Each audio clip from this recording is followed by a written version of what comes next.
वतन अजीज पाकिस्तान के खूबसूरत शहरों कराची, लाहौर, इस्लामाबाद, भालपुर, पेशावर, सियालकोट, दुनिया भर के कोने कोने में जहां पहुंची मेरी आवाज, सबको मैं कहता हूं सुबह बखैर, गुड मॉर्निंग एंड अस्सलाम वालेकुम। आज है बुध 14 जमादियुल अव्वल 1445 हिजरी, नवंबर की 29 तारीख सन 2023 और आपने खूबसूरत की सुबह का आगाज किया है मेरे साथ। नाम है मेरा दिल। सनराइज शो में मेरा और आपका साथ हमेशा की तरह सुबह के 9 बजे तक बहुत सारी इन्फॉर्मेशन, बहुत सारी बातें, आपकी पसंद के म्यूजिक, आप लोग के मैसेजेस लेकर अदील एक बार फिर से आपकी खिदमत में हाजिर हूं। उम्मीद करता हूँ सब खैरियत से होंगे, सुबह का आगाज अच्छा हुआ होगा और आप लोगों का वीक भी अच्छा गुजर रहा होगा। It's nice cool chilly hazy morning here in Karachi and yeah it was 14 degrees Celsius with a humidity in high 40s, so very comfortable, very nice. Yep. So here we are guys, और 7:24। Good morning जिन दोस्तों ने programme अभी tune in किया है, और अगर आप प्रोग्राम में पार्टिसिपेट करना चाहते हैं तो फिर आप मुझे जो है वो ट्वीट कर सकते हैं या पोस्ट कर सकते हैं एक्स पर with the hashtag sunrise with Adeel. ये हो ही ना बात, ये हो ही ना बात। जागो जागो, चले जी, जाग तो आप लोग गए होंगे सब और प्रोग्राम भी सुन रहे होंगे और 7:24 हो चुके हैं। सो या चलें जी, मैसेजेस मैंने आपको बताया हैश सनराइज विद अदील। हमेशा की तरह प्रोग्राम में बहुत सारी बातें आप लोगों के साथ होने वाली हैं। Naturally we will be talking a bit about the economy today, but that's in the latter half of the program. आखिर में जब मैं आमतौर से मईशत के हवाले से बात कर रहा होता हूँ तो इस पे जो है वो जरा बातचीत हम करेंगे। फुटबॉल का भी जो है वो जिक्र होगा। चैंपियंस लीग के scores are right there in front of us now और बड़े जबरदस्त और दिलचस्प मुकाबले हुए हैं। भारत से एक बहुत ही अच्छी खबर आई है और वो 41 माइनर्स जिनका हम कल भी प्रोग्राम में जिक्र कर रहे थे, और हो सकता है कहीं ना कहीं आप भी इस खबर को दानिस्ता तौर से फॉलो कर रहे होंगे। आपको ये कल पता चला होगा कि बिलाखिर एक तवील जिद्दोजहद के बाद उन माइनर्स को जो है वो बाहर निकालने में कामयाब हो गए हैं। एक इंटरनेशनल टीम जो है वो इस पे काम करना शुरू हो गई थी, बिकॉज इस पे काफी कहना चाहिए कि there have been highs and lows in this entire thing. एक मौके पे तो ये सिचुएशन भी आई थी कि इस पूरे के पूरे माइनर्स के जो रेस्क्यू का काम जो उत्तराखंड में किया जाना था, वो प्लान यही था कि इसको बिल्कुल कैंसिल कर दिया जाए, because they just the machines are not there and they just not able to do that. So बहरहाल कामयाबी उनको मिली है कल, so that is a very good news. और अब क्या सीन है? अभी ये सीन है कि हम बाद में बात करेंगे ना। अभी जल्दी से आप लोगों के मैसेजेस पे हम जो है वो नजर डालते हैं। रहमान खलजी साहब as always dot on 6 AM कहते हैं, quoting from the movie A Beautiful Mind starring Russell Crowe, finally a truly original idea. Now this is the quote, okay, A Beautiful Mind, find a truly original idea, it is the only way I will ever distinguish myself, it is the only way I will ever matter. बड़ी खूबसूरत बात की भाई इसमें, अ Beautiful mind. और ये Russell क्रोव की जो है ये बहुत ही जबरदस्त और बड़ी ही कमाल मूवी है। और ये movie manage to win 4 Oscar awards as well. 4 academy award जो है वो भी ये मूवी जीतने में कामयाब हुई थी। इस सदी के आगाज में जो है ये मूवी रिलीज हुई थी। And I will be very Frank, मैंने इस फिल्म को अब से कुछ साल पहले ही देखा नेटफ्लिक्स पे, एंड आई वाज सरप्राइज कि मैंने इतनी खूबसूरत फिल्म को इतना अरसे क्यों नहीं देखा था। It was this movie is about a genius mathematician जो कि नोबेल प्राइज इकोनॉमिक्स में जीतने में कामयाब हुए थे because of his game theory and all, जिनका नाम जॉन नैश था। और उनकी जिंदगी के हवाले से मूवी थी। There was certain dramatisation in the movie, I mean जो उनकी असल लाइफ थी, लेकिन he was a patient of schizophrenia. वो एक बीमारी का, एक ज़हनी बीमारी का जो है वो शिकार थे, लेकिन उसके बावजूद ही manage to achieve great things और he won a Nobel for his efforts and all, and beautifully acted by Russell Crowe. तो उसका आपने जो है ना ये you have included that quotation from there. So best picture, best director. अच्छा, Russell Crowe could not win the Oscar for that. He was nominated. Jennifer Connelly won the best supporting actress and best screenplay. जबरदस्त भाई, क्या बात है। बहुत thank you so much, thank you for rekindling those memories. Abdul Razzaq साहब कहते हैं, New Zealand की साबिक वजीर आजम जसिंडा आर्डर्न की हुकूमत ने मुल्क में इंसदाद तंबाकू नोशी के जो कवानीन मंजूर किए थे, नए वजीर आजम क्रिस्टोफर लैक्सन ने ओहदा संभालने के बाद पहले ही दिन उन कवानीन को खत्म करने का ऐलान किया है। अरे यार, ये बात हमें ना करनी चाहिए थी, प्रोग्राम में बिल्कुल जहन से निकल गया। आपकी शायद नॉलेज में ये बात हो कि न्यूजीलैंड में जसिंडा आर्डर्न की जो पार्टी थी, जसिंडा आर्डर्न अगर आपको याद हो इलेक्शन से कुछ अर्सा पहले मैदान छोड़ के चली गई थी. उनको मेरे ख्याल से अंदाजा हो गया था कि हालात जो है ना वो उनकी कुछ पतले ही चल रहे हैं. अच्छा, ये क्योंकि socialist left wing sort of centre of the left government थी जिसिंडा आर्डर्न की, तो जहाँ जहाँ ये लेफ्ट विंग गवर्नमेंट्स आती हैं नेचुरली उनके एक सर्टन एक एजेंडा टाइप होता है जो वो फॉलो कर रही होती हैं. वो भी बहुत सारी पाबंदियां वगैरह लगाई उन्होंने, बहुत सारी सैंक्शन लगाई, ये सारी चीजें. तब टोबैको के हवाले से उन्होंने खास तौर से जो है वो काफी ज्यादा सख्तियां जो है वो कर दी थी और पूरे न्यूजीलैंड को तकरीबन नो स्मोकिंग जोन में कन्वर्ट कर दिया था. अब क्या हो गया जी, centre of the right government जो है वो न्यूजीलैंड में आई है और कुछ नेशनलिस्ट पार्टियां भी जो है वो साथ मिलकर उन्होंने हुकूमत बनाई है. और उनके जो वजीर आजम है, one of the first things that he did was, उन्होंने कहा है कि जी उन्होंने ये पाबंदियां आके खत्म कर दी हैं सिगरेट स्मोकिंग के हवाले से. देखिए ये थोड़ा सा ना, अब ये बात बड़ी तफसील में चली जाएगी, ये थोड़ी सी एक लेसन भी है हमारे यहाँ कि आपकी जो पॉलिटिकल फिलॉसफी होती है उसमें और आपकी जो इकोनॉमिक फिलॉसफीज होती हैं उनमें आपस में कितना ज्यादा रब्त होता है, उनमें आपस में कितना ज्यादा जो है वो एक कोऑर्डिनेशन, एक ओवरलैपिंग होती है. तो जहां कहीं राइट विंग आपको नजर आएंगे, दाएं बाजू की सोच रखने वाले, centre of the right government नजर आएगी, वो हमेशा बात करेंगे कम से कम रेगुलेशंस के हवाले से. They would try to be as friendly to the business as possible. लेकिन जहां पे भी लेफ्ट विंग गवर्नमेंट या थोड़ी सी सेंटर ऑफ द लेफ्ट या सोशलिस्ट सोच रखने वाले लोग नजर आएंगे आपको, तो आपको अंदाजा होगा इस बात का कि वो जरा सोशल वेलफेयर के काम, ये पाबंदी लगा दो, रेगुलेशंस लेकर आओ, दवाएं सस्ती कर दो, मेडिकल फ्री कर दो, इस तरह की बातें जो हैं वो करते हैं. सो या दैट्स द थिंग. ऑलराइट, पीर ज़हीर साहब सबको सलाम कहते हैं, थैंक यू. साकिब शान कहते हैं टुडे's बर्थडे, आज किन किन की सालगिरह हैं. Younis Khan, only Pakistani to score 10,000 runs. Alright, Younis भाई को सालगिरह की बहुत बहुत मुबारकबाद. Fawad Khan, who is an actor and singer, उनकी भी आज सालगिरह है 29 नवंबर को. और इसके अलावा मुनीर हुसैन, उर्दू कमेंट्री का यादगार बाप. मुनीर हुसैन साहब, भाई क्या बात है. और पाकिस्तान में जहाँ कहीं उर्दू कमेंट्री की हम बात करें, क्रिकेट की स्पेसिफिकली, और इसके अलावा अगर हम क्रिकेट की उर्दू सहाफत के हवाले से भी बात करें तो गालिबन उसके आई थिंक उनको अगर बाबा उर्दू सहाफत तो मैं नहीं कहूँगा, लेकिन क्रिकेट की सहाफत अगर कहा जाए तो बात गलत नहीं होगी. मुनीर हुसैन साहब और हम में से वो तमाम लोग जो कि 80s और 90s में ग्रो अप हुए हैं, अखबार वतन उनकी हमारी कलेक्टिव मेमोरीज का जो है वो एक बहुत ही जबरदस्त हिस्सा रहा है. और अखबार वतन क्रिकेट स्पेसिफिक एक मैगजीन आया करता था और बड़ा मजा आया करता था यार. I think one of the magazines, ये महाना हुआ करता था, हर महीने में इसका एक एडिशन जो है वो आया करता था. और बड़े हम कहना चाहिए कि बेचैनी से मैं इसका इंतजार किया करता था कि अब्बू जो है वो अखबार वतन का लेटेस्ट एडिशन जो है वो मेरे लिए लेकर आए. और literally I think it used to take me 1 or 2 days और मैं पूरा अखबार वतन पढ़ लिया करता था. और उसमें कुछ मुझे बहुत मजा आया करता था, कुछ उसमें क्रिकेट के रिकॉर्ड्स के सवालात हुआ करते थे और खिलाड़ियों के इंटरव्यूज हुआ करते थे. It was such a less glamorous time there cricket में. So yeah thank you so much Saqib for reminding us about that.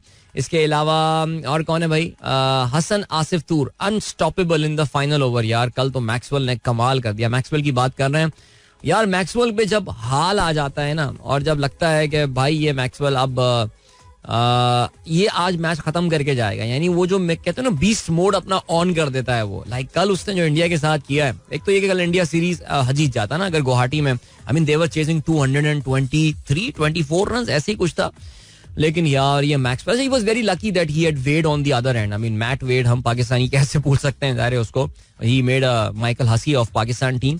लेकिन यार कल जबरदस्त उसने मैक्सवेल ने इनिंग खेली. आगे चल के तफसील से इसके हवाले से जो है वो हम जरूर बात करेंगे. फहीम अली खान कहते हैं bro, the way cricket affairs are being run by PCB is understandable. Now they have appointed Adam Hollioake as the batting coach, but he has no experience in coaching a team at the international level.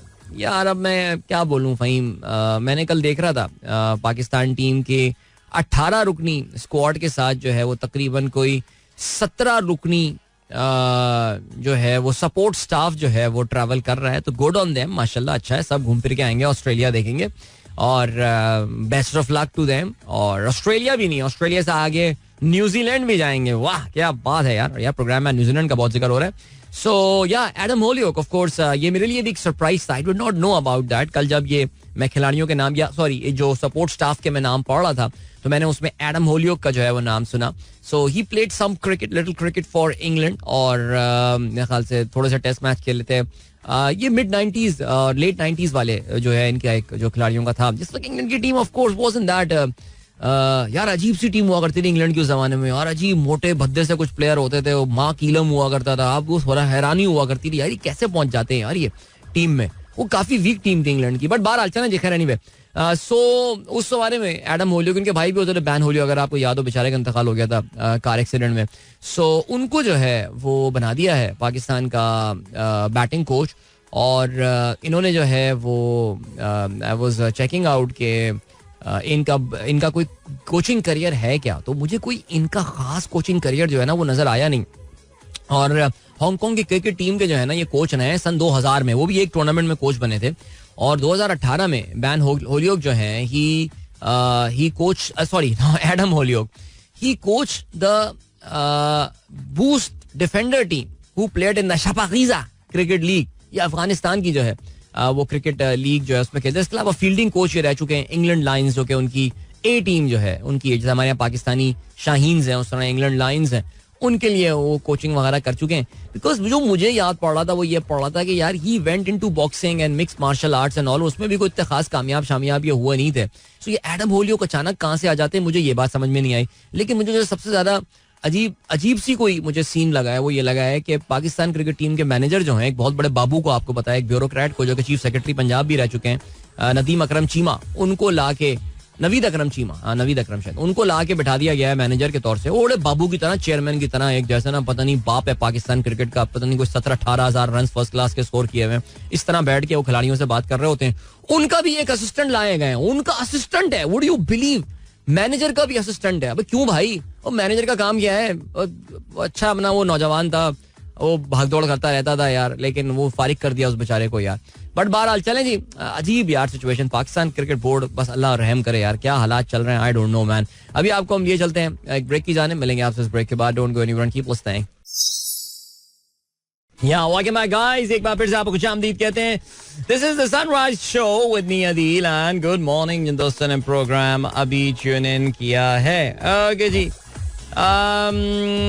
Khwaja Sahab कहते हैं, Khawaja Amir, New Zealand current election, new prime minister, rightist as compared to previous prime minister, centre leftist, economics and politics. कुछ तफसील से बात करें, खासतौर से cigarette बनाने वाली mafia, same as the USA gun lobby, now a mafia.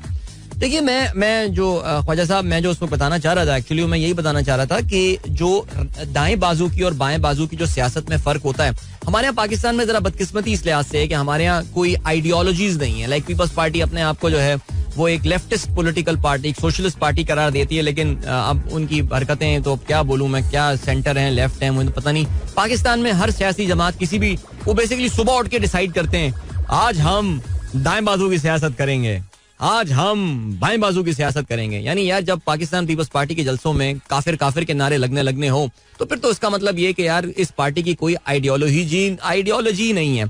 हमारे यहाँ दरअसल ख्वाजा साहब जो सियासत है उसमें दाएं और बाएं बाजू का ताल्लुक जो है वो आपकी मजहब की तरफ इंक्लिनेशन से जो है वो ज्यादा होता है.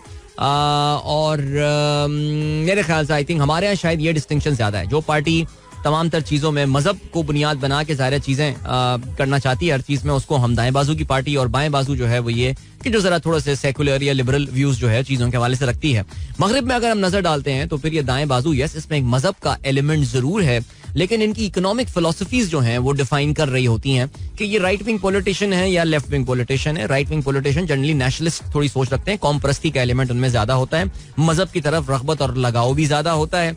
आजकल जो बहुत ही मशहूर टॉपिक्स वगैरह चल रहे हैं जैसे कि LGBT वगैरह के हवाले से, ये सारे इशूज, इस हवाले से इनकी पॉलिसीज जो हैं वो निस्बतन सख्त होती हैं और ये ज्यादा इन चीज़ों को प्रोपगेट जो है वो नहीं करते हैं. और जहाँ तक ये रेगुलेशंस, ये इंपॉर्टेंट पॉइंट है, प्लीज ये समझने का जरा है कि जो राइट विंग पॉलिटिक्स होती है इसमें रेगुलेशंस थोड़ी सी लूज रखने की बात की जाती है. आप जानते हैं कि जो इकोनॉमिक मॉडल है कैपिटलिज्म का, इसके जो उसकी सोच को जिस शख्स ने कहते हैं कि ये किताब में मुकम्मल तौर से समूह दिया था वो एडम स्मिथ थे, N investigation into the wealth of the nation, जो उन्होंने किताब लिखी थी, मशहूर स्कॉटिश इकोनॉमिस्ट. सो आप जानते हैं कि वो एक कॉन्सेप्ट लेकर आए थे जिसको इनविजिबल हैंड कहा जाता है. इनविजिबल हैंड का कॉन्सेप्ट यही है कि भाई आप जो है ना वो बिजनेसेस को छोड़ दें आजाद. Everything will adjust itself. चीजें जो है वो खुद अपने आप को सही जगह पर प्लेस कर देंगी. हर चीज में हुकूमत को है ना दखल अंदाजी करने की जरूरत नहीं है.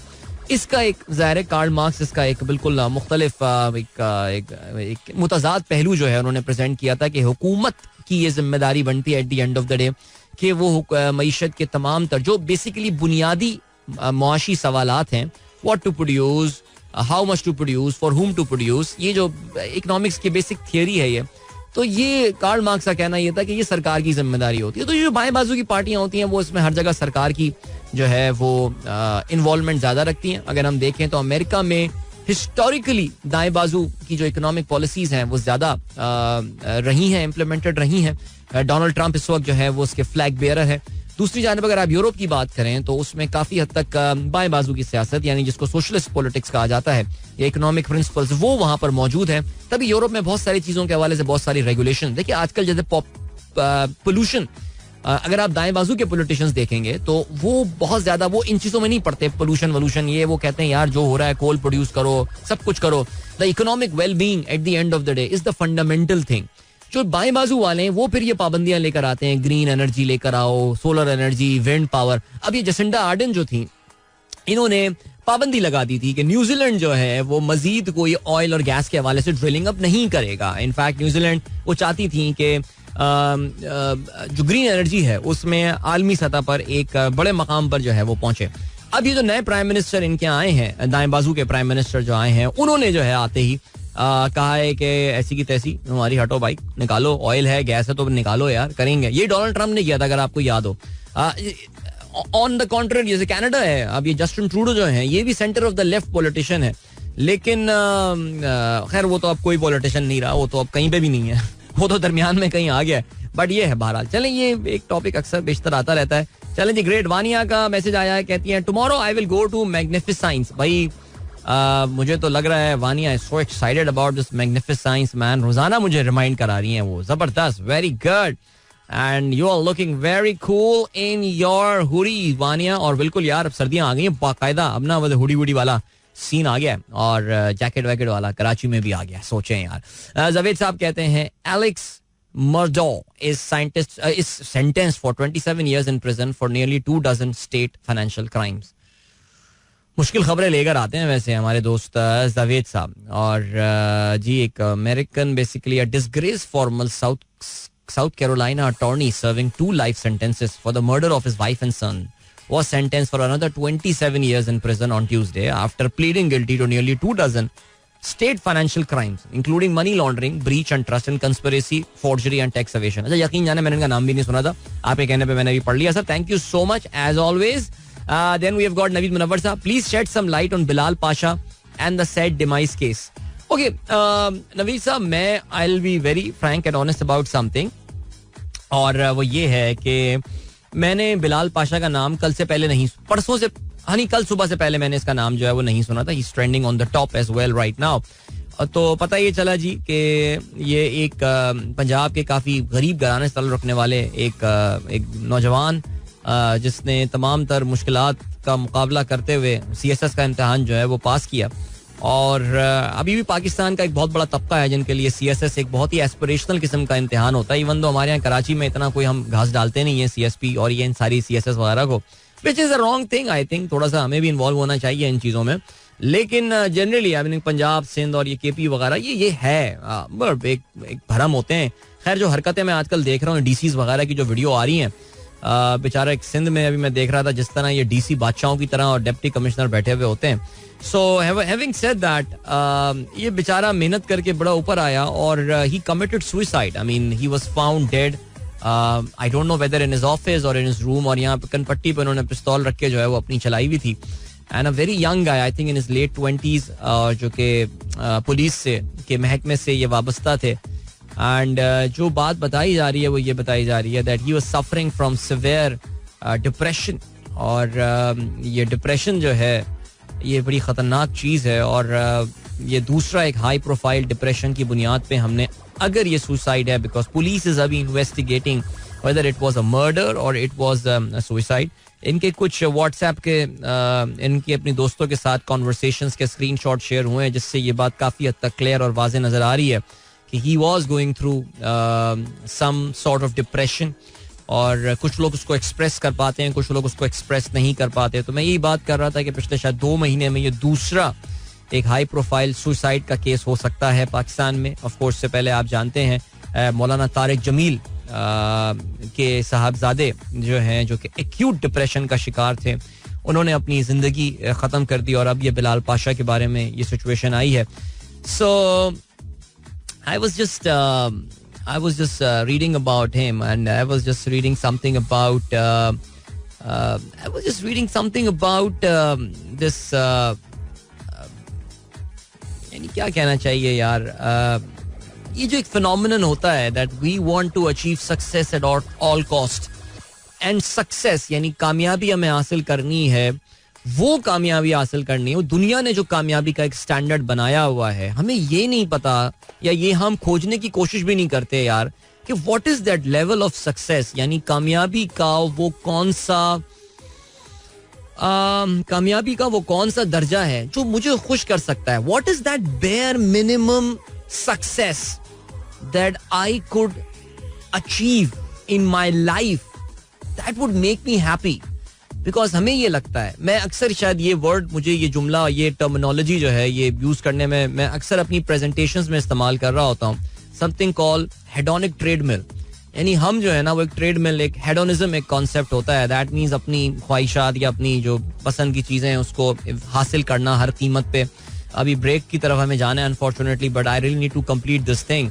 हेडोनिक ट्रेडमिल एक कॉन्सेप्ट है कि आप ट्रेडमिल पे भाग रहे होते हैं. You really feel that you are running, but you are actually not running, you are standing at the same place. So हम जो है ना वो समझते ये हैं कि यार हम जिस खुशी को चेस कर रहे हैं that is going to make me happy. No, it does not. क्योंकि वो खुशी जिसको हम चेस कर रहे हैं वो तो दुनिया के बनाए हुए बेंचमार्क्स के हिसाब से खुशी है. मेरी अपनी क्या है, what is that level of happiness that I want. और अभी रिसेंटली एक कंपनी में मैं प्रेजेंटेशन दे रहा था, I was making that presentation and suddenly it was about financial savings and investments and all, and savings mindset, इसके हवाले से मैं बात कर रहा था. एंड सडनली दिस जस्ट जुमला came to my mind and I wrote that down in the presentation, that one of the biggest blessing of God is understanding, is knowing how much is enough, कितना काफी है. काश के हम ये बात समझ सकें. Very sad demise this. और बच्चा डिप्रेशन का शिकार था और उसमें उसने अपनी ज़िंदगी जो है वो ख़त्म कर ली. सो अल्लाह ताला जो है वो उनके घर वालों को सब्र जमील अता फरमाए.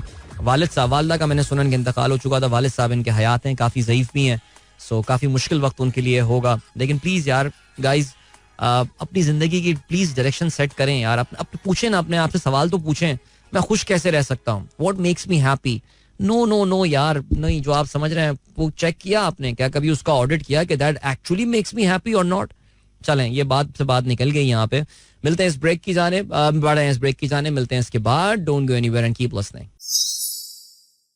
वेलकम बैक गाइस, एक बार फिर से खुशामदीद कहते हैं. Thank you so much. Specially talkie के बाद जो है वो काफी सारे मैसेजेस आप लोगों के, काफी सारे नहीं, कुछ थोड़े से मैसेजेस आए आप लोगों के. और यार ये वो टॉपिक है जिसपे यार बहुत बात की जा सकती है, सीरियसली स्पीकिंग, इस पे बड़ी अच्छी. और अगर हमने ये सवाल, इसका आंसर क्रैक कर लिया, what makes me happy, oh wow, I mean things could be pretty simple. Rehan Bhatt साहब कहते हैं, great talkie, what makes us happy? I think the book How to Measure Your Life by great Harvard teacher and researchers Clayton Christensen answers that. 3 things: reasonable career, good relationship with family and friends, staying out of the jail. Wow, all right, that was a good one. आजकल तो पाकिस्तानी सियासत में यही है भाई, jail से तो बचा रहा है, बड़ी बात है. I find his work so inspirational that talking to publishers for rights to translate in Urdu and have personal comments to put in schools and college for free. That is great. Rehan भी हमारे उन दोस्तों में से हैं जिन्होंने leap of faith लिया about their career and all, and I really want to wish him all the very best for the new path that he has taken to his life. और इन्होंने भी जो है वो सैलरी की जो बेड़ियां हैं उनको तोड़ दिया है. Well done my friend, well done. चलें जी, आगे बढ़ते हैं. हमारे दोस्त इमरान अमीन आज अपनी बर्थडे सेलिब्रेट कर रहे हैं. इमरान साहब हमारे बड़े पुराने लिस्टर हैं, बिल्कुल शुरू के दौर के लिस्टर्स में से हैं. Thank you so much Imran. And कह रहे हैं 20 साल से प्रोग्राम सुन रहा हूँ, तो 20 साल से जरा कम कर लेते हैं, हम 19 साल कर लेते हैं, बिकॉज मुझे प्रोग्राम का आगाज किए हुए अगले महीने 19 साल हो जाएंगे. सो बट बहरहाल 19 साल से प्रोग्राम सुनना कोई मामूली जो है ना वो बात नहीं है. आगे बढ़ते हैं जी. आज के अखबार में क्या लिखा है. डॉन की आज की लीड. जज seeks trial of those who validated Musharraf 1999 coup. हाँ, क्या बात की है. वाह वाह वाह भाई. कल हमारी अदालत ने जो है बहुत जबरदस्त एक जो है ना हुक्म जारी किया है. उन्होंने कहा है कि अब से सुप्रीम कोर्ट को अदालत आलिया नहीं कहा जाएगा. ओके, नहीं कहते. ये बहुत मजेदार बातें आजकल आज सुप्रीम कोर्ट में. ये एक हिस्टोरिकल दौर है जो कि चलेगा जाहिर है. ऑफ कोर्स आपको पता है अगले साल अक्टूबर तक, सितंबर तक. लेकिन मजा आ रहा है, जबरदस्त बातें. Cipher case. चेयरमैन पीटीआई का जेल में ही ओपन ट्रायल. खुसूसी अदालत का ये कहना है. यानी मजेदार गेम हो गई है भाई. एक जेली अदालत ने अपनी ही हाई कोर्ट के फैसले के बारे में कहा गया चलो जोड़ो मैं तो जेल में ट्रायल करूंगा. लेकिन उन्होंने कहा कि ओपन ट्रायल होगा. सिक्योरिटी रिपोर्ट के मुताबिक चेयरमैन पीटीआई की जान को शदीद खतरा. जुडिशल कॉम्प्लेक्स में समाअत महफूज नहीं. कारकुन वहां पर धावा बोल चुके हैं. अदालत का ये कहना है. बेटों से फोन पर बात कराने के मामले पर सुपरिटेंडेंट जेल तलब. समाअत जुमे तक मुलतवी. 190 मिलियन पाउंड केस में बुशरा बीबी की अबूरी जमानत पर फैसला आज मुतवक्को. मुल्ज़मान के वकला, खानदान के 5 अफराद, मीडिया और आवाम को कार्रवाई देखने की इजाजत होगी. कि जी जंग का आज की लीड आई है. एहतसाब सबका करें. मार्शल लॉ को जवाज देने वाले जजेस की तस्वीर कमरे अदालत में होनी चाहिए. सवाल पूछा है चीफ जस्टिस काजी फायज ईसा. ये पूछना है जजेस का ट्रायल भी होना चाहिए. मेरे ख्याल से अगले जब चीफ जस्टिस आएंगे ना तो फिर ये सवाल पूछा जाएगा कि वो लोग जिन्होंने पाकिस्तान के आइन की कुछ जेली शिकों को भी, देखिए मिलिट्री डिक्टेटर तो आके पूरे के पूरे आइन को साइड पे कर देता है ना, लेकिन आइन की जेली शिकें भी हैं. तो वो तमाम लोग, वो जजेस भी हमारे जिन्होंने आइन की जेली शिकों को भी जो है वो जूते पे रोन दिया बिल्कुल, उनकी तस्वीरें भी होनी चाहिए या नहीं. देखते हैं जी. PTI intra party election. Imran हिस्सा नहीं लेंगे. बैरिस्टर गौहर को नया चेयरमैन बनाने की तजवीज दे दी. बैरिस्टर गौहर खान ने इमरान खान की जानिब से नामजदगी की तस्दीक या तरदीद करने से इनकार कर दिया. कोई फैसला नहीं हुआ. पीटीआई के चेयरमैन का ओहदा किसको मिलेगा, अभी तक इसका फैसला नहीं हुआ. ये कहना है पार्टी तर्जुमान शोएब शाहीन का. तोशाखाना केस की वजह से इमरान इलेक्शन में हिस्सा नहीं लेंगे. शेर अफजल मरवत का ये कहना है. बैरिस्टर गौहर सियासतदान है और ना सीनियर. नामजदगी पर हैरानी हुई. अब देखिए ये एक बहुत जबरदस्त पीटीआई को तकसीम करने के लिए, और ये अब पीटीआई का जो असल इम्तिहान है ना वो अब शुरू होगा कि यहाँ पे अब होने वाला जो है ना वो क्या होने वाला है. तो चलें जी आगे बढ़ते हैं. आर्मी बैंक का कहना है इकोनॉमिक फाइनेंस कमिश्नर 18वीं तरमीम पर नजरे सानी करें. वाह वाह वाह. आर्मी बैंक भी ये बात कर रहा है और अच्छी बात कर रहा है. ओन चौधरी का ये कहना है इमरान ने वजीर आजम की पेशगोई के जेर असर दौरान इद्दत बुशरा से निकाह किया. बुशरा के कहने पर रेहाम को तलाक दी. ओन चौधरी का ये कहना है जनवरी वाला निकाह गैर शरई. मुफ्ती सईद का अदालत में बयान रिकॉर्ड कर दिया गया है. चलें जी अभी जो है वो आपको हम लिए चलते हैं टाइम चेक और कमर्शियल ब्रेक की जाने. मिलते हैं आपसे इसके बाद. Don't go anywhere and keep listening. Welcome back guys. एक बार फिर से आपको खुशामदीद कहते हैं. This is the sunrise show with me Adeel Azhar. Good morning दोस्तों ने प्रोग्राम ट्यून इन किया. क्रिकेट और फुटबॉल का जिक्र अभी होने वाला है. Let's start with the cricket. India versus Australia. इस वक्त 2 सीरीजें चल रही हैं और जिसमें एक T20 सीरीज है भारत और ऑस्ट्रेलिया के दरमियान. इसमें कल एक बड़ा जबरदस्त सा जो है ना वो ट्विस्ट आ गया है कहानी में. Australians are right back in this series. दूसरी जानिब टेस्ट सीरीज का भी आगाज हो गया है बांग्लादेश और न्यूजीलैंड के दरमियान, और सिलहट में जो है ये टेस्ट मैच खेला जा रहा है. और भारत और ऑस्ट्रेलिया के दरमियान जो T20 सीरीज हो रही है इसमें कल मैच खेला गया गुवाहाटी आसाम में, और एक बहुत ही हाई स्कोरिंग गेम, बहुत ज्यादा हाई स्कोरिंग गेम जो है इन दोनों टीमों के दरमियान खेला गया. और हुआ कुछ इस तरह का सिलसिला दैट इंडिया ने पहले बैटिंग करते हुए 222 रन बनाए सिर्फ 3 विकेटों के नुकसान पर. दैट वाज अमेजिंग बैटिंग, खास तौर से इनके खिलाड़ी ऋतुराज गायकवाड़ की जानिब से जिन्होंने 123 रन बनाए सिर्फ 57 गेंदों पे.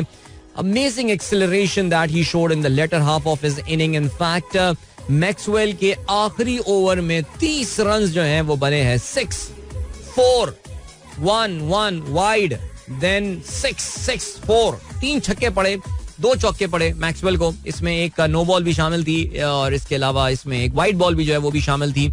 सो दुनिया T20 का दूसरा सबसे महंगा ओवर जो है वो कल मैक्सवेल ने फेंका. लेकिन मैक्सवेल ने, जिसे कहते हैं ना कि सूद के साथ हिसाब भी वापस कर दिया. मैक्सवेल ने खुद कल एक और कमाल सेंचुरी बनाई.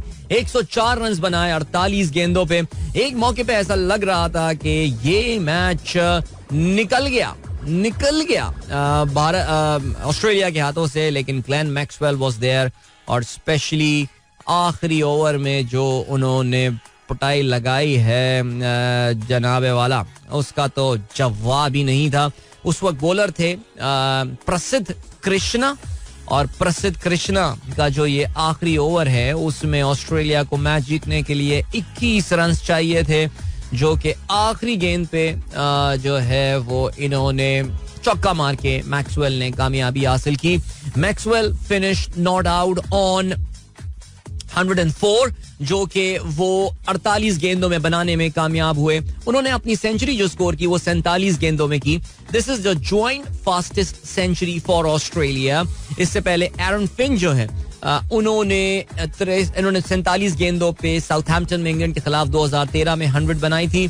47 गेंदों में ही इसी सीरीज में जॉश इंग्लिश ने इससे पिछले वाले मैच में पिछले वाले मैच में वाइजैक में विशाखापट्टनम में 47 गेंदों पे ये बनाई थी सेंचुरी, और आज मैक्सवेल जो है 47 गेंदों पे कल बनाने में कामयाब हुए. सो ये रही सूरत हाल. याद रहे जी कि ये सीरीज इस वक्त जो कि Bharat was literally there was a point in time जब मैं क्रिकेट इन्फो पे देख रहा था कि इंडिया की जो विन परसेंटेज, जो विन प्रोबेबिलिटी थी वॉज मोर देन 99%. वहां से ऑस्ट्रेलिया ये मैच जीतने में कामयाब हुआ है. अभी इस विन प्रोबेबिलिटी से तो मेरा ईमान ही उठ गया है सीरियसली स्पीकिंग, जिस तरह के मैचेस जो हैं वो टीमें आकर जीत रही हैं.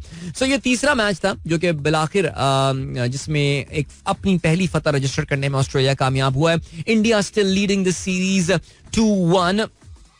कल के मैच में जो है ना वो इनके wicket keeper Ishan Kishan, I think the turning point of yesterday's match was that Ishan Kishan का जो गलती उनसे हुई सेकंड लास्ट ओवर में. आई थिंक रवि बिश्नोई जो है जोधपुर से जिनका ताल्लुक है वो बॉलिंग करा रहे थे, और ईशान किशन ने एक स्टंपिंग की अपील की जबरदस्ती. अच्छा, वो स्टंपिंग की अपील जब जबरदस्ती ऊपर गई तो पता ये चला कि ईशान, एक तो स्टंपिंग नहीं हुई, बॉल तो वैसे ही वाइड हो गई थी पहले वो, लेकिन पता ये चला कि ईशान किशन ने एक्चुअली बॉल को विकेट्स की लाइन से आके कलेक्ट किया था. तो wicket keeper is not suppose to catch the ball विकेटों की लाइन में आके, उसको विकेटों से पीछे कलेक्ट करना चाहिए. यार वैसे कितनी दफा ऐसा होता होगा जो कि चेक भी नहीं होता होगा. यहाँ पर चेक हो गया और ये नो बॉल हो गई, और ये नो बॉल हुई तो फिर इनको मिली फ्री हिट, और फ्री हिट के अगली गेंद पर जो है वो मैथ वेड ने छक्का मार दिया. और फिर उसके बाद मैट वेडी फेस कर रहा था या कौन फेस कर रहा था, बहरहाल खैर उससे फर्क क्या पड़ता है. लेकिन ईशान किशन ने एक बाय कभी चौका जो है वहां पर दे दिया. तो इस तरह 10 रन ईशान किशन ने दे दिए, जो कि मेरे ख्याल से यही कहना चाहिए कि फैसला कुन at the end of the day साबित हुए. चलें जल्दी से बाकी बात कर लेते हैं. बांग्लादेश न्यूजीलैंड के दरमियान पहले टेस्ट मैच के पहले दिन के खेल के इख्तिताम पर बांग्लादेश ने बना ली थी 310 रन. उनके 9 खिलाड़ी आउट हुए थे, और बांग्लादेश के स्कोर की कोई भी 100 स्कोर नहीं हुई, लेकिन महमूदुल हसन जॉय ने जो है वो 86 रन बनाए. उनके अलावा कोई भी खिलाड़ी जो है वो 50 रन स्कोर नहीं कर पाया, but there were contributions from a lot of player. याद रहे जी नजमुल हसन शॉन्टो जो है वो क़यादत कर रहे हैं, and I would say 310 runs in the first wicket, not that bad. Glenn Phillips 4 wicket हासिल करने में कामयाब हुए हैं. अच्छा, अब बात कर लेते हैं जल्दी से कुछ फुटबॉल के हवाले से. और फुटबॉल में कल चैंपियंस लीग के मैचेस जो है वो खेले गए, और भाई क्या remarkable comeback yesterday by Manchester City. अपने होम ग्राउंड पर उनका मुकाबला हो रहा था आरबी लाइप्जिग के साथ, जो कि एक जर्मन साइड है, और एक मौके पर RB Leipzig was leading by 2-0. 33 minute में ही उन्होंने जो है वो 2 गोल स्कोर कर दिए. उनके खिलाड़ी ओपेंडा की बदौलत पहले हाफ के इख्तिताम पे they were down City by 2-0, लेकिन फिर उसके बाद दूसरे हाफ में they scored 3 goals. Haaland, Foden and Alvarez के गोल की बदौलत 3-2 से कामयाबी हासिल की मैनचेस्टर सिटी ने. सो कंग्रेचुलेशंस छोटे बच्चों को, उनकी टीम जो है वो कल ये मैच जीतने में कामयाब हो गई है. और इस कामयाबी का जो है वो मतलब ये हुआ that Manchester City now they are already qualified for the second round, but इस तरह की जो विक्ट्रीज होती है ना वो जरा टीम का कॉन्फिडेंस जो है वो भी बढ़ा देती हैं. कल एक और बड़ा सनसनीखेज मैच जो है वो पेरिस में खेला गया. That was between PSG and Newcastle United, and Newcastle United would be feeling so unlucky. Match के 97वें मिनट तक, यानी फुल टाइम और 7वें minute of the injury time तक न्यूकासल was winning 1-0. आइजैक के 24वें मिनट के गोल की बदौलत Newcastle was almost on their way to the win, लेकिन फिर 97 मिनट पर एक पेनल्टी दी गई, वेरी कंट्रोवर्शियल पेनल्टी, और जिसको VAR के थ्रू जो है वो दिया गया था, जिसपे well opinions are divided. Most of the people are saying that it was very unfair for Newcastle United. लेकिन बहरहाल जी, किलियन एम्बेपे दुनिया के टॉप प्लेयर्स में से एक, जो कि इस वक्त PSG के लिए खेलते हैं, उन्होंने जो है वो गोल स्कोर किया और मुकाबला 1-1 से बराबर किया. Now this group is wide open, but you would say that Newcastle United को अपने आखिरी गेम में ना सिर्फ they would have to win the game, they would also hope that PSG जो है वो अपना आखिरी मैच हार भी जाए. डॉर्टमुंड ने कल AC मिलान को शिकस्त दी, but it's been good outing for Newcastle actually, not that bad. Alright, चलें जी, आज के मैच के हवाले से अगर हम बात करें तो आज 11:15 बजे Galatasaray will be hosting Manchester United. Alright, इसके अलावा रात 1 बजे Arsenal will be hosting Lens, the French side.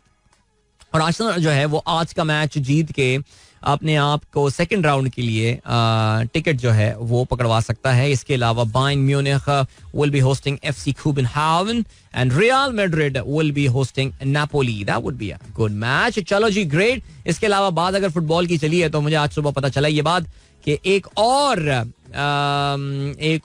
जिसे कहते हैं कि फुटबॉल की एक फैन का मुझे पता चला है, जो कि 7 साल की हैं. Today she is celebrating her birthday and a very unique girl because she supports 3 football teams at the same time. How can that happen? Arsenal, Manchester City and Liverpool. Wow, जबरदस्त. तो Ayra is celebrating her 7th birthday today and that is so cool. Happy birthday to you, Ira. And I think there is a party which has been planned for the weekend, I believe. So I'm pretty sure you'll have a very good time there as well. So wow, congratulations to you. One of your favorite teams, Manchester City, won the game today. इसके अलावा birthdays का अगर जिक्र चला है तो फिर हमारे दोस्त रिजवान खलील साहब का मैसेज आया और कहते हैं कि उनके साहबजादे Abdul Hadi Rizwan is celebrating his 13th birthday today. Alright, Abdul Hadi, grown up boy now in his teens, so welcome to the teens, my friend, and wishing you a wonderful birthday. जबरदस्त जी. अभी हम बढ़ रहे हैं ब्रेक की जाने, मिलेंगे आपसे इस ब्रेक के बाद. Don't go anywhere and keep listening. Welcome back, guys. एक बार फिर से आपको खुशामदीद कहते हैं. This is the Sunrise Show with me, Adil, and good morning. ये दोस्तों ने प्रोग्राम अभी ट्यून इन किया है एंड हाँ जी, जल्दी से जो है वो हम जो है वो क्या बात करते हैं भाई. अरे हाँ यार, जल्दी से आप लोग मैसेजेस शामिल करें प्रोग्राम में. अताउर रहमान साहब को प्रोग्राम में एक बार फिर से खुशामदीद कहते हैं. कहते हैं back to normal life after eye surgery, joining after a gap of 2 weeks. May Allah bless all, good health and happy life. अरे यार, आपने बताया ही नहीं आता साहब कि आप आई सर्जरी के लिए जो है वो प्रोग्राम से नागा करने वाले हैं, वरना हम हमारे व्हाट्सएप ग्रुप में आपके लिए इज्तिमाई दुआ करवाते. कोई अच्छे से मौलाना साहब ढूंढते हैं वहाँ पे जिनसे हम कहते हैं कि दुआ करें. तो बहरहाल सर, आप वापस आ गए, welcome back to you and Allah Taala आपको जो है वो सेहत कामिल अता फरमाए, आमीन. वलीद मुगल कहते हैं happy birthday Yunus Khan. Happy birthday, Yunus Khan. He represented Pakistan in 118 test matches, 265 ODIs and 25 T20 international, captain of the World Cup winning side in 2009. Yunus भाई को सालगिरह की बहुत बहुत मुबारकबाद हो भाई. जबरदस्त, बेहतरीन बल्लेबाज, no doubt about that. Hasan Sheikh कहते हैं sloppy handwriting by doctors are responsible for over 7,000 deaths every year. Wow. Sloppy handwriting by doctors are responsible for over 7,000 deaths every year. ना करें यार. This thing has got to be taken over by AI वैसे, seriously. Anyway, everything will be taken over by AI. I don't know what we'll do, but खैर. Zeeshan bag साहब कहते हैं Thriller becomes 41 today. Wow, on 29th of November 1982, Epic Studio released album Thriller by Michael Jackson on US Billboard 200. It spent record 37 non-consecutive weeks at number 1. 40 million copies were sold. Hold Guinness World Record of the best album ever. यार क्या आपने याद दिला दिया वैसे यार. Thriller क्या album थी वैसे माइकल जैक्सन की. वो एल्बम तो जो थी उसकी जो माइकल जैक्सन ने जो उसकी वीडियोस बनाई थी ना, हाय हाय हाय हाय हाय हाय, कमाल था यार. थ्रिलर जबरदस्त यार. चले, thank you, that was a different one actually. चले जी, इसके अलावा और क्या सीन है, आगे बढ़ते हैं. और क्या है भाई, बिलाल अहमद क्या आप कहते हैं, वर्ल्ड कप के मैच बुलबुल ने बताया है. अबे ये क्या, अब फाख्ता के बाद चिड़िया के बाद अब बुलबुल भी आ गई है कोई. बुलबुल ने बताया कि पाकिस्तान जनूबी अफ्रीका के वर्ल्ड कप के इंतज़ार आसाब शुकन आखिरी चंद ओवर्स के लम्हात में जब टीम लगातार चौथी शिकस्त से बचने के लिए जान की बाजी लगा रही थी तो ड्रेसिंग रूम में चौधरी ज़का अशरफ साहब ने 8 से 10 कॉल की टीम मैनेजमेंट लोगों को. मैच के बाद जब उनसे रब्ता किया तो कहते हैं, you guys don't have time to attend to my phone calls, you guys are so busy, I don't like this behaviour at all. मेरे ख्याल से तो ड्रेसिंग रूम में फोन वो कर कैसे सकते हैं, वैसे मुझे ये समझ में नहीं आ रहा, because the phones are not allowed in the dressing room. But बहरहाल चलें जी, हो सकता है कुछ भी डेफिनेटली. अच्छा जी, और क्या सीन है. डीजे सुमेर कहते हैं गुड मॉर्निंग. सलमान अहमद साहब जो इस वक्त इस्लामाबाद के दौरे पर हैं, कहते हैं लास्ट नाइट विजिटेड मलंग जान Islamabad restaurant, on your next visit do try जबरदस्त फूड. मलंग जान, अच्छा मैंने वैसे कभी इसका नाम सुना नहीं है, लेकिन आपकी सलमान साहब की शदीद रिकमेंडेशन के ऊपर जो है वो हम यहाँ पर जाते हैं. ये है किस तरफ, मलंग जान बीफ पुलाव, कराची कंपनी. अच्छा, कराची कंपनी की, चलें देखते हैं. बिल्कुल जी. और जैसीन अमजद साहब कहते हैं जी, how to get rid of dandruff. यार इतने सारे इश्तेहारात करोड़ों के अरबों के बने हैं, वो आपको बता रहे होते हैं कि ZPTO युक्त हमारा शैम्पू लगाइए आप, तो भाई कुछ में काम, मेरे ख्याल से यार कुछ देसी नुस्खा वगैरह टोटका देखें, वो उससे हो जाएगा. इसका पता है डैंड्रफ का ताल्लुक जो है वो आपकी खुराक से भी होता है, ये भी बात आप याद रखिएगा.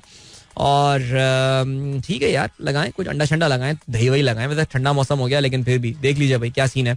अच्छा जी, रिजवान खलील साहब कहते हैं मैसेज इज क्लियर. ओके जी. मोहम्मद हमजा शफकात, कमिश्नर कोयटा डिवीजन, आप किसी ऐसी तंजीम या इदारे के बारे में जानते हैं, चाहे वो टेलीकॉम कंपनी हो, बैंक हो या सॉफ्टवेयर हाउस वगैरह, जहां CEO को मुख्तसर मुद्दत के लिए मुकर्रर किया जाता हो, उसे मुनासिब वसाइल फराम किए बगैर इदारे को बहाल करने का सोचा जाता. अगर सोचें, अगर ऐसे इदारे के सरबराह के जहन में हर वक्त ये रहे कि किसी बासर शख्सियत के कहने पर फौरी ट्रांसफर कर दिया जाएगा, क्या ऐसा रहनुमा मौसर तरीके से नताइज दे सकता है.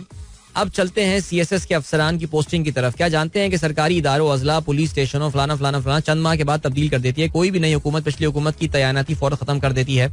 चलें जी, इनका ये कहना है कि हम इसलिए परफॉर्म नहीं कर पा रहे बिकॉज हमारी ट्रांसफर का हमें डर होता है. ठीक है जी, क्या कह सकते हैं. वैसे ये चीज़ तो अप्लाई हमारे वजीर आजम पर भी होती है, लेकिन खैर.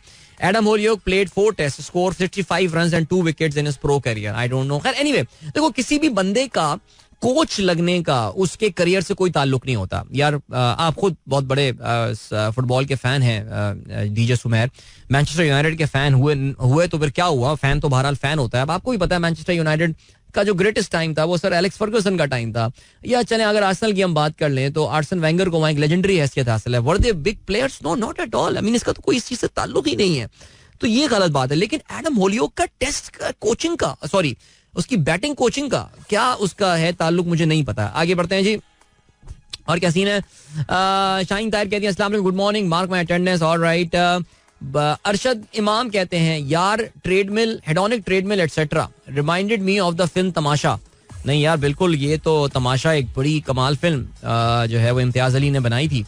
और मैं तो अपनी अगर पसंदीदा फिल्मों की लिस्ट बनाऊं तो मैं उसमें, आई नो काफी सारे लोग आप में से कहते हैं कि तमाशा बड़ी बोरिंग फिल्म थी और जो भी था, जो भी सिलसिला था, but honestly speaking I am a big fan of that movie. और मेरे लिए तो वो बड़ी ट्रांसफॉर्मेशनल वो फिल्म थी. Not just because I really love the music of that song, वो तो खैर अगर तुम साथ हो तो कोई लेजेंडरी गाना बना दिया था रहमान ने, लेकिन यार the underlying theme behind that movie for anyone like myself who really wanted to break the shackles in his life, हमारे लिए बड़ी ट्रांसफॉर्मेशनल फिल्म थी वो. इफ्तिखारुल हसन कहते हैं अस्सलाम वालेकुम, what a thought provoking question, what makes me happy, you are always amazing. Thank you so much Iftikhar. लेकिन आपको भी इस सवाल का जो है ना वो जवाब सोचना पड़ेगा और देखना पड़ेगा. What makes you happy. Okay, the black box. चलो यार अभी हम बिलाल के हम मैसेजेस शामिल कर चुके हैं पहले, तो दिन में एक मैसेज क्या करें भाई. अरशद गुमरो कहते हैं कल मैक्सवेल ने इंडियंस की नींदें हराम कर दी थी अपने करियर की मैच्योरिटी पे तो और लीथल हो जाता है. बिल्कुल, इसमें तो कोई शक नहीं है. जाहिद खान साहब कहते हैं सलाम भाई, जबरदस्त टॉकी ऑन डिप्रेशन, आपने समंदर को कूजे में बंद कर दिया. Nobody knew what is the level of minimum happiness to achieve. आपने हमारे दिल की बात कर दी. थैंक्स चलें जी, थैंक यू सो मच यार, बहुत शुक्रिया. मुझे नहीं पता था आप लोग मेरी इस गुफ्तगू को इतना पसंद करेंगे, लेकिन ये वो एक सर्टन टॉपिक है कि जिस पे मैंने पिछले कुछ सालों में बहुत जोर दिया है और बहुत इस पे जो है वो ध्यान दिया है, बहुत गौर किया है, और मुझे लग रहा है कि finally slowly and gradually the change is coming in my self. वो चेंज क्या है वो कभी हम फुर्सत में बैठ के जो है ना बात कर लेंगे. कभी हम 1-on-1 बैठेंगे तो फिर हम इस पे बात जो है वो की जा सकती है.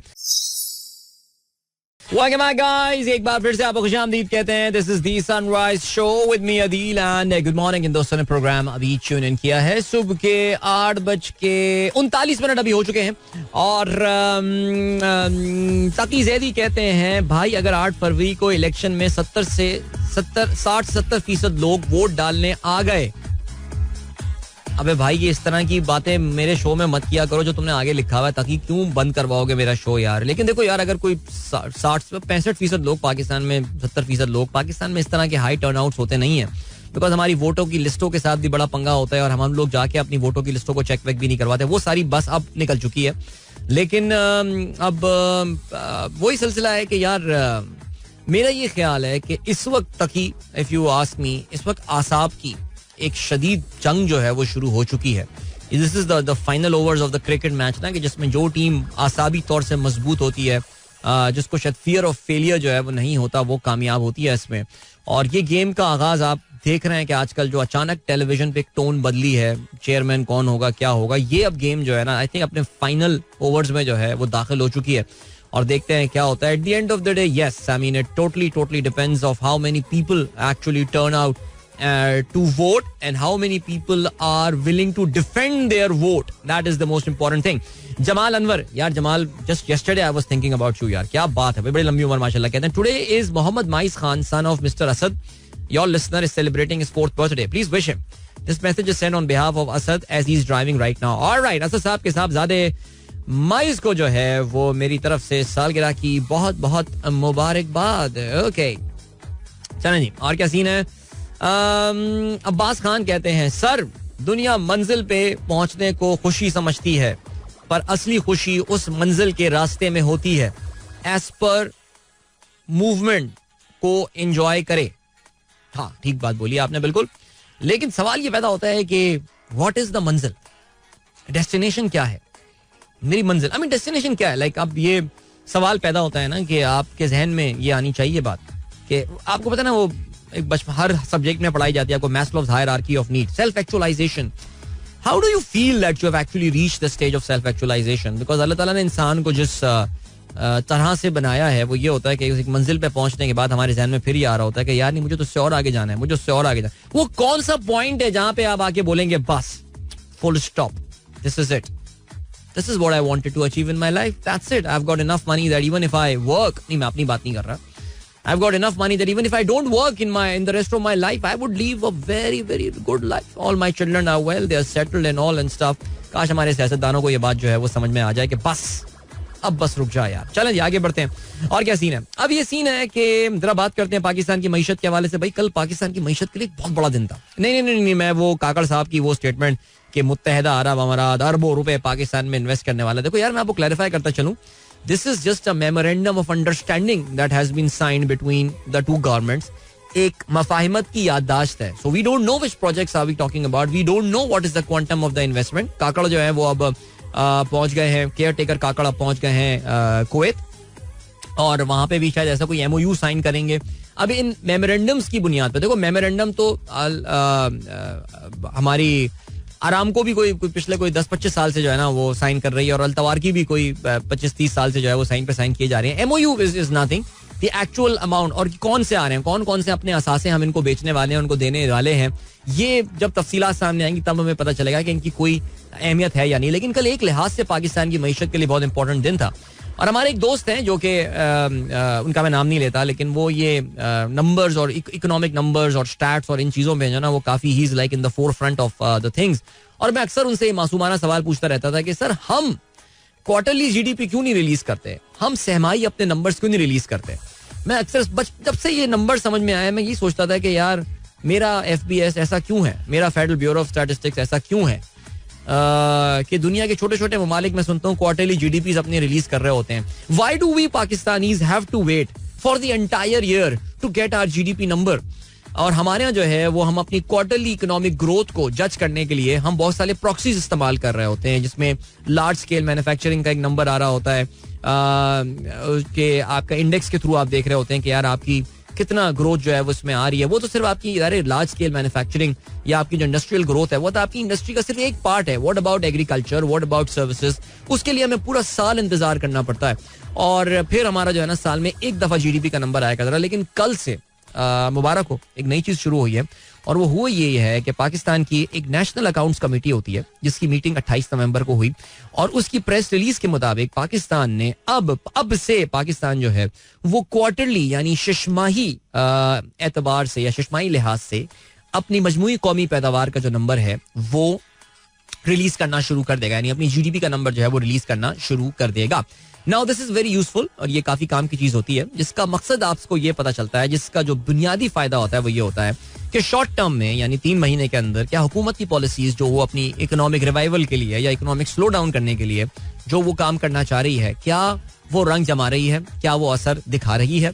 सो पाकिस्तान के पास कैपेबिलिटीज हमेशा से थी, लेकिन जाहिर है कुछ विलिंगनेस थी या कुछ इस तरह का सिलसिला होता है, कुछ बाबू कल्चर भी होता है, आपको पता है, जिसकी वजह से बहरहाल हम ये नहीं कर पा रहे थे. लेकिन कल आखिर पहली दफा जो है वो नेशनल अकाउंट्स कमेटी ने क्वार्टरली जीडीपी के नंबर्स जो हैं वो पाकिस्तान के रिलीज कर दिए हैं, जिसके मुताबिक जो इस फिस्कल ईयर, आप जानते हैं पाकिस्तान का फिस्कल ईयर जुलाई से जून तक चलता है, तो जुलाई, अगस्त, सितंबर कि पाकिस्तान के जो क्वार्टरली जीडीपी का नंबर जो है वो उन्होंने रिलीज किया है, जिसके मुताबिक पाकिस्तान की जो ओवरऑल जीडीपी है in the first quarter it actually grew by 2.13%. सो कहा यह जा सकता है कि पाकिस्तान में एक छोटा मोटा इकोनॉमिक रिवाइवल जो है वो अब होना शुरू हो गया है. और बिकॉज याद रहे कि सन 2022 और 23 एक बहुत ही जो कि पीडीएम का पूरा साल था, पाकिस्तान की इकोनॉमी के लिए एक डिजास्ट्रस साल था, तबाहकुन किस्म का जो है ना वो साल जो आप कह सकते हैं, और जिसमें लिटरली आई मीन चलो यार कुछ जो है वो हमारे साथ भी सख्तियां थी, तलखियां थी, लेकिन हमने भी अपने साथ जो ओन गोल किए हैं वो भी जो हमने ज्यादतियां की हैं अपने साथ, वो मुनीर नियाजी साहब का वो जो है ना वो मिसरा भी याद आ जाता है मुझे बार बार. तो बहरहाल एनीवे उसको रहने देते हैं. लेकिन उसके बाद से अब ऐसा लग रहा है कि पाकिस्तान की इकोनॉमी में छोटा छोटा रिवाइवल जो है वो आना शुरू हो गया है. And this revival by the way is led by the growth in agriculture में इस quarter, in the first quarter 23-24 इस फिस्कल ईयर में 5.06 की ग्रोथ हुई है. इसकी जो बहुत बड़ी वजह है, ये बात याद रखिएगा, is the low base effect. Because पिछले साल जो फर्स्ट क्वार्टर था that was affected by the floods, और फ्लड्स में आप जानते हैं जो एक खौफनाक पाकिस्तान में सैलाब आया था, इससे हमारी फसलों को, जो हमारी खरीफ की फसल थी, उसको काफी नुकसान हुआ था, specially in southern Punjab and in Sindh. So अब लो बेस इफेक्ट की वजह से हमारी जो जीडीपी है, एग्रीकल्चरल जीडीपी है, वो 5.06% ग्रोथ उसमें देखने में आई है. पाकिस्तान की अगर इंडस्ट्री के हवाले से बात करें तो पिछले क्वार्टर में इट श्रंक, वो उसमें श्रिंकेज यानी वो छोटी हुई थी बाय 1.63%, उसमें 2.48% की बढ़ोतरी यानी इजाफा देखने में आया है. और पाकिस्तान की अगर सर्विसेज के हवाले से हम बात करें तो उसमें 0.82% का इजाफा देखने में आया है, जो कि पिछले साल 2.11 था. यानी पाकिस्तान की जो सर्विसेज की रिकवरी है वो स्लो डाउन हुई है. नाउ ये जो जीडीपी के नंबर्स रिलीज हुए हैं, इसमें जो एक बहुत इंपॉर्टेंट फैक्टर जो है वो नजर आया है, वो ये नजर आया है दैट मैं इनका पाकिस्तान नेशनल अकाउंट्स कमेटी का जो प्रेस रिलीज है वो मैं देख रहा था, जो कि 3 पेजेस पर मबनी प्रेस रिलीज है, और वो ये है दैट पाकिस्तान की पिछले साल की जीडीपी यानी जो इसहाक डार जीडीपी छोड़ के गया है, तो उस वक्त जब नंबर आए थे तो they said that Pakistan GDP is going to be Pakistan GDP will grow by 0.29% in the fiscal year 22-23. However, अब जो रिवाइज नंबर्स हैं उसके मुताबिक पाकिस्तान की जीडीपी एक्चुअली श्रैंक बाय 0.17%, यानी मुख्तसर ही सही, मामूली ही सही, लेकिन पाकिस्तान की जीडीपी का नंबर जो है वो एक्चुअली कम हुआ है. ये है तोहफा उन साहब का जो कि अब से 2 दिन पहले सेनेट में तकरीर करते हुए अपनी माशी कारकर्दगियों का जो है वो ढोल पीट रहे थे, डंडोरा पीट रहे थे. और बहरहाल ये नंबर्स जो हैं ये आपके सामने आ गए हैं. The economy shrank by 0.17%. So बहरहाल चलें जी, ये नेगेटिव खबर के साथ साथ लेकिन जो पॉजिटिव खबर है वो ये कि फाइनली पाकिस्तान अपनी क्वार्टरली जीडीपी जो है वो अब अनाउंस करना शुरू कर दिया है, which is great news. Congratulations. अभी हम बढ़ रहे हैं ब्रेक की जाने, मिलेंगे आपसे इस ब्रेक के बाद. Don't go anywhere and keep listening. Welcome back guys, एक बार फिर से खुशामदीद. सनराइज शो दिल की आवाज आप तक पहुंच रही है. Good morning. अगर आपने अभी प्रोग्राम ट्यून इन किया है, ऑफ कोर्स जी this is the last like 4.5 minutes of the program, लेकिन इसमें जरा हम डेडिकेट कर देते हैं to those 41 Indian miners who have finally कहते हैं कि हैव बीन रिलीज्ड. और हुआ ये है कि भारतीय रियासत उत्तराखंड में पिछले तकरीबन कोई 14 दिन से ये माइनर्स जो हैं वो वहाँ पर फंसे हुए थे. और ये 17 days से in fact that was in fact on the 12th of November जब ये मामला जो है वो हुआ था. अच्छा, हो ये रहा है कि इंडिया में एक बहुत बड़ी उनकी जो रियासत उत्तराखंड है वहाँ पे ये बहुत बड़ा प्रोजेक्ट जो है बन रहा है जिसका नाम 4 धाम हाईवे है. तो ये 4 धाम हाईवे जो है it is an 825 kilometre long highway, जिसकी ये एक टनल जो है ये बन रही थी. और ये 4 धाम ये जो प्रोजेक्ट है, this actually is the idea is that it is connecting the 4 Holi places, जो हिंदुओं के लिए 4 बड़े मुकद्दस मकामात हैं, जिसमें बद्रीनाथ, केदारनाथ, गंगोत्री और यमुनोत्री शामिल हैं. उनको ये एक हाईवे जो है ये मिलाएगा. और ये 900 किलोमीटर इनफैक्ट इसकी जो है वो तकरीबन इसकी जो है वो लेंथ है. It is a $1.5 billion project, so you can imagine how massive a project this is. तो उसकी एक ये टनल जो है वो इस वक्त ये बन रही थी. और एक लैंडस्लाइड हुआ on the 11th of November और पता ही चला कि तकरीबन 41 माइनर जो काम करने वाले मजदूर हैं वो अंदर ही इसमें रह गए हैं. और फिर उसके बाद एक बहुत ही मैराथन एफर्ट जो है वो शुरू हुई, जिसमें काफी सारे सेटबैक्स जो हैं वो हुए. और पहले उन्होंने जो है वो इसको वर्टिकल ड्रिल करने की कोशिश की. वर्टिकल ड्रिल जब वो कर रहे थे, सो जो ड्रिल थी जिसके थ्रू ये किया जा रहा था, ये होल क्रिएट किया जा रहा था, कहते ये हैं कि वो कैसी चट्टान से जाके जो है वो टकराया था कि उस चट्टान से टकराने के बाद उनको लगा कि ये कहीं ऐसा ना हो कि ये फर्दर कोलैप्स हो जाए और अंदर तमाम जो डेबरी है वो इन लोगों के ऊपर, जो माइनर्स हैं, इनके ऊपर आके गिर जाए. तो उन्होंने उसको वर्टिकल यानी ऊपर टॉप से जो है होल करने का प्लान उन्होंने कैंसिल किया. So they went with the horizontal drilling plan. और इसमें दुनिया के चंद एक बड़े जो हैं जो इस तरह के रेस्क्यू के कामों में चीज़ों में जो काम करने वाले लोग हैं वो भी इसमें इन्वॉल्व हुए थे. और इसमें नेचुरली जो खास तौर से एक बात की गई है इज दिस ऑस्ट्रेलियन जेंटलमैन. ये ऑस्ट्रेलिया के एक साहब हैं जो कि इस काम में काफ़ी ज़्यादा शोहरत रखते हैं. वो he flew all the way from Australia और उन्होंने जो है वो अपने आप को इस पूरे मामले में जो है अपने आप को इन्वॉल्व किया था. और कहते हैं कि he played a very very important role. I am not able to find out his name right now, but बहरहाल वो ढूंढूंगा तो बहरहाल मुझे मिल जाएगा. सो हुआ ये कि यार उन्होंने ये कोशिश करते रहे and eventually and finally they have been able कि वो उस वर्टिकल, अच्छा कहते ये हैं कि एंड में नौबत जो है वो यहाँ तक आ गई थी कि ये जो 800 mm का इन्होंने जो एक छोटा सा होल क्रिएट किया था, दैट हॉरिजॉन्टल होल, तो इसमें 2 माइनर्स के बारे में कहा यह जा रहा है कि वो बाकायदा अंदर जाया करते थे और मैनुअली वो ड्रिल के थ्रू इस होल को जो है बढ़ाने की कोशिश करते थे और फिर वापस आया करते थे, फिर एक दूसरा बंदा जाया करता था. And this is how difficult that was. बीच में उन्होंने जो होल क्रिएट किया था उसके एक और होल क्रिएट किया था जो बहुत छोटा सा था, जिसके थ्रू वो खाना वगैरह सप्लाई कर रहे थे. बट बहरहाल आई think the important thing is that everyone has survived and this is a major moment of joy for the country. However, now is the time to ask difficult questions. और वो difficult questions ये है कि देखिए दुनिया भर में इस तरह की टनल्स वगैरह बनती रहती हैं और हमने अभी भी रिसेंटली हमारे यहाँ सीपेक के जो मंसूबे आए थे उसमें कुछ बहुत बड़ी बड़ी टनल्स हमने बनाई गई हैं.